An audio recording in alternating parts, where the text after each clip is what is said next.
I see that it has been curated to tell a certain storyline, and every storyteller, every videographer, or every director has an agenda before they go into making a documentary.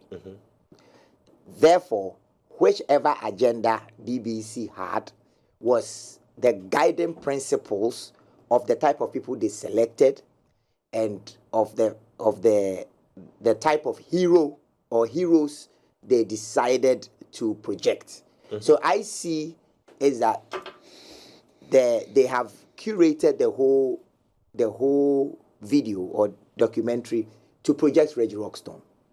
There's no doubt.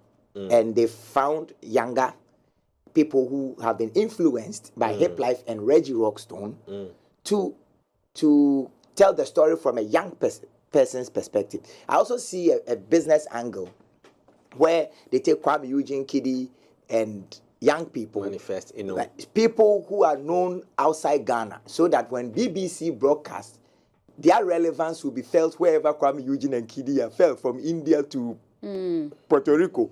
So they looked at the business angle as well. But I think the whole Hiplife story cannot be bottled into a 30-minute documentary. So they must make a first one, which, if they have chosen Reggie as the head of Hiplife, there's no question about that. So they must make a first one and inspire you and I to continue the story. So I think they've done a brilliant thing. It is for Reggie to be on BBC with Kwame Eugene Kiddy and Manifest is better for Ghana than when there was no Hiplife documentary. But is it not also a disservice to us that we have not been able to tell our story properly, that somebody is telling it to suit the artist? So it's not a disservice, it's a lesson to you. They are talking to you. See, this is what Africans have been doing every time.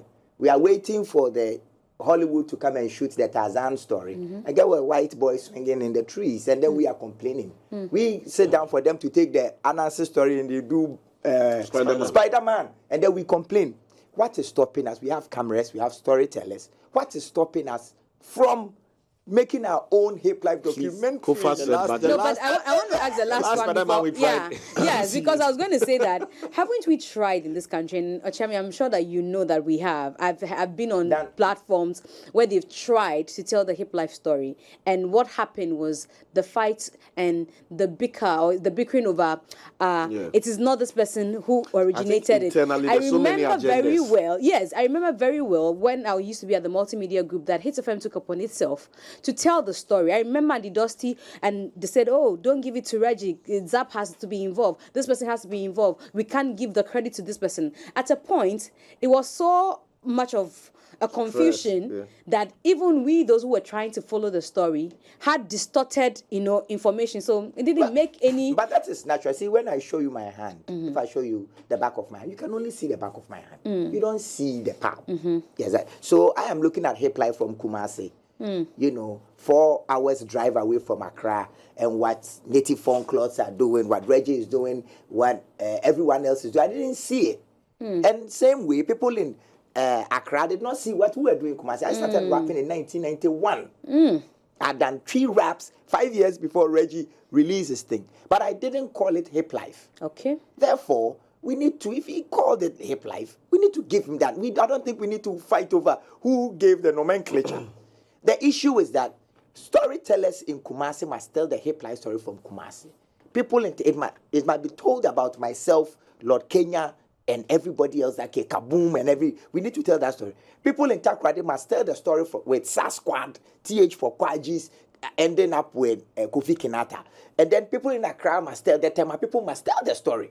Yeah, Nafti is there to produce storytellers who have, now you can use just a phone and a good audio device to tell your story from your own perspective. I don't think we need to fight over perspectives, because nobody has 360 view. You just said something subjectively. Yeah, you said something very important that I want to go back on. For me, in 1991, I mean, I'd never even fathomed or thought about a rap in vernacular or in any local language. It had never crossed my mind. All I knew rap was English, But you mentioned that you were doing this. Not just me, myself, Lord Kenya, Swazi B, Sassy Park, Tebo B, Lota. It was a whole movement. As far back as 91. As far back as 91. What was the reception like?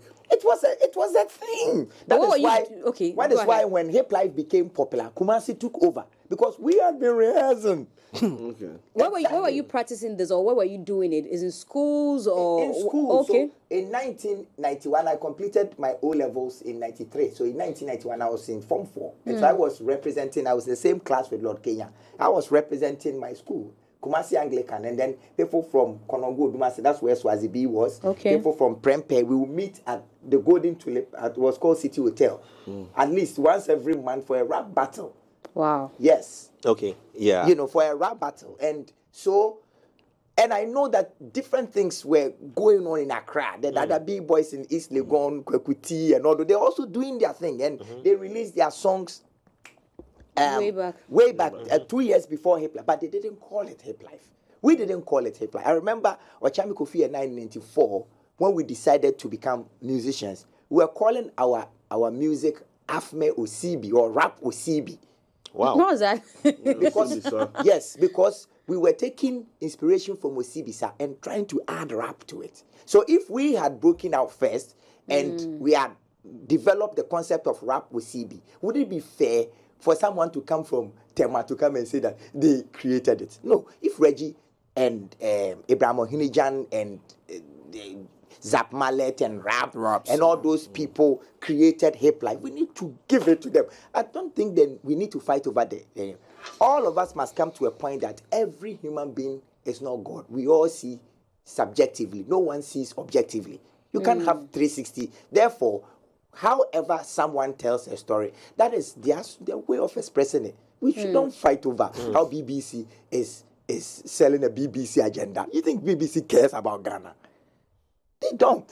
There's a song that we did. Damn, I've got it, because I am where Links All Star. Yeah. Where in my rap I say that beating me is as rare as find a happy African chilling on BBC. That is how difficult it is to find happy Africans on BBC.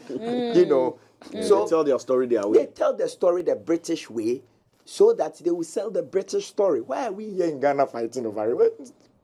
Why? I know. It's so you have given